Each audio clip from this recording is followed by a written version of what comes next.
आपने कभी सोचा है, समय सच में चलता है या समय तो बस एक चालाक भ्रम है?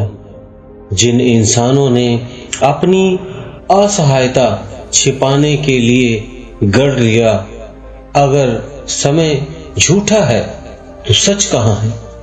शायद एक ऐसा पर्वत के पीछे छुपा हुआ राज, गिरनार पर्वत। वह नाम जिसे साधारण लोग पहाड़ कहते हैं, लेकिन साधु इसे कहते हैं दूसरे लोक का दरवाजा, पृथ्वी बनने से पहले का साक्षी, हर चट्टान में करोड़ों साल का बंद रहस्य। यहाँ प्रकृति के नियम हरा मान जाते हैं। आम मनुष्य बूढ़ा हो जाता है और यहाँ साधु सदियों तक जीते रहते हैं। उनके लिए 500 वर्ष बस एक सांस और समय एक खिलौना, जिसे वे मोड़ देते हैं, रोक देते हैं या मिटा देते हैं। तो सवाल उठता है, क्या गिरनार एक पर्वत है या ये ब्रह्मांड में छुपा हुआ एक जीवित पोर्टल है, जहां भौतिक देह और चेतना की सीमाएं खून की तरह पिघल जाती हैं? कल्पना कीजिए एक पेड़ की टहनी जिसे दांत साफ करने पर सारे दांत गिर जाते हैं, एक पौधे की जड़ जिसे खिचड़ी में घुमा दें तो 6 महीने तक भूख ही खत्म। ये सिर्फ कहानियां नहीं, ये गिरनार की धरती का विज्ञान है, जिसे प्रयोगशालाएं आज भी समझ नहीं पाई। वहां का मृगी कुंड, रहस्यमयी दर्पण। हर साल महाशिवरात्रि की रात जब हजारों नागा साधु इकट्ठे होते हैं, शंखों, घंटों और हर हर महादेव के गगनभेदी नाद के बीच वह इस कुंड में स्नान करते हैं, लेकिन हर कोई वापस नहीं आता। कुछ साधु पानी में समा जाते हैं, गायब हो जाते हैं बिना कोई सुराग छोड़े। क्या ये जल कुंड किसी गुप्त भूमिगत शहर का प्रवेश है, या ये वह रास्ता है जहां से साधु 84 सिद्धों की टीम में शामिल होकर दूसरे लोक में प्रवेश कर लेते हैं? गिरनार हिमालय से भी प्राचीन है। कहा जाता है यहाँ 33 कोटि देवता ने तपस्या की है और इस पर्वत के कण कण में अमर ऊर्जा बिठा दी है। चीनी यात्री हैंसंग ने लिखा, यहाँ के साधु धरती के नहीं हैं, वह बिना अन्न के रहते थे, हवा में तैरते थे और उनकी देह से नीली तेजस्वी आभा फूटती थी।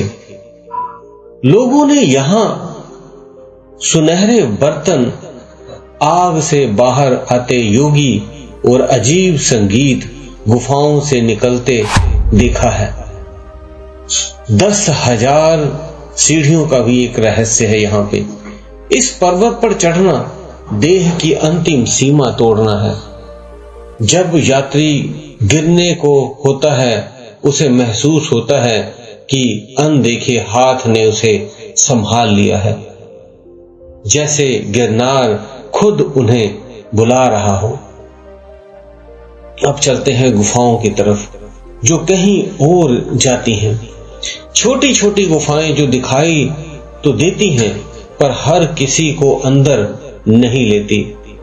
स्थानीय संत कहते हैं, ये सुरंगें उन साधकों के लिए है जिनकी चेतना आकाश से बात करती है। बाकी दुनिया के लोगों के लिए ये रास्ते हमेशा अदृश्य रहते हैं, उन्हें दिखाई ही नहीं देते। उनके शिलालेख लेख जो हैं ऐसी भाषा में हैं जो पृथ्वी पर शायद कभी बोली गई हो, ऐसी भाषा है वहां पे। यही भगवान दत्तात्रेय ने उन नियमों की साधना की जो साधकों को समय को रोकने की शक्ति देता है। अब वहां पे एक काली गुफा का भी रहस्य जानते हैं। काली गुफा में समय अपनी राह छोड़ देते हैं। अंदर बैठे साधुओं का एक पल बाहर सैकड़ों वर्षों के बराबर होता है। कई यात्रियों ने नीली रोशनी को गुफा से आसमान तक उठते देखा है और उसी पल पांचों चोटियों पर एक अदृश्य ऊर्जा तंत्र सक्रिय हो जाता है। यही वह क्षण जब पृथ्वी और देवलोक और ब्रह्मांड एक चेतना में मिल जाते हैं। तो क्या गिरनार अमरलोक का द्वार है? तो सम्राट अशोक ने अपने शिलालेख यही क्यों खुदवाए? क्योंकि वह जानते थे यह भूमि पत्थरों का ढेर नहीं, आध्यात्मिक चुम्बक है। और सुनिए, कभी ये पर्वत हर दिन 25 किलो सोना देता था। आज भी कहा जाता है 1.25 किलो सोना प्रतिदिन केवल वही पा सकता है जिसने गिरनार को पसंद आ गया हो। गिरनार को आगे चलते हैं, संभाला लोक का प्रवेश भी जानते हैं। 36 किलोमीटर की परिक्रमा तीर्थ नहीं, डायमेंशन बदलने की यात्रा है ये। कई मानते हैं यही वह गुप्त द्वार है जहां साधु चौथे आयाम में प्रवेश कर जाते हैं। गिरनार बुलाए तो ही दर्शन मिलता है। ये पर्वत जीवित है।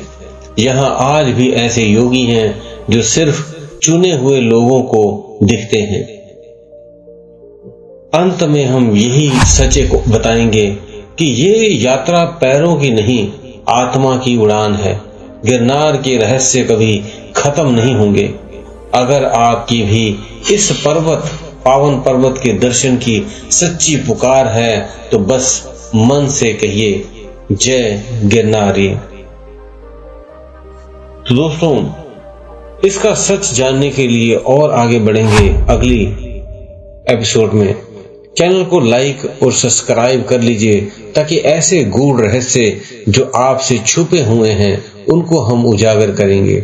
मिलते हैं अगली वीडियो में। आप सभी का सब्सक्राइब करने और लाइक करने का वीडियो के लिए बहुत बहुत धन्यवाद।